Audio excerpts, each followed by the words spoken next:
এই কেকটা আমার হাজবেন্ডের জন্য ছিল। কেকটা খেয়ে পুরো লিটারালি সে একদম ফিদা হয়ে গেছে। হ্যালো এভরিওয়ান, আসসালামু আলাইকুম। কেমন আছেন? আশা করি আলহামদুলিল্লাহ ভালো আছেন।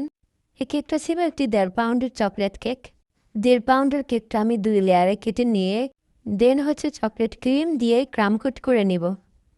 ভিডিও শুরুতে দেখতেই পেয়েছেন কেকটা কতটা সফট হয়েছে, মাশাআল্লাহ।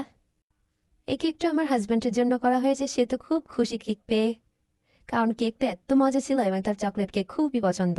এবং আমাকে সে অনেক গিফট করেছে এটার বিনিময়ে। আমি তো অনেক হ্যাপি এই গিফট পেয়ে।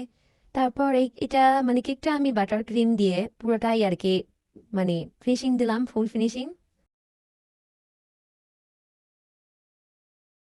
সে সেরকম ক্রিম খায় না, এই জন্য সিম্পল ডেকোরেশন করেছি। আর এই ডেকোরেশনটা তার খুব ফেভারিট। কেকটা কেমন হয়েছে অবশ্যই বলবেন, কমেন্টে জানাবেন যে কেকটা আসলে কেমন হয়েছে। কেকটা ছিল খুবই মজা।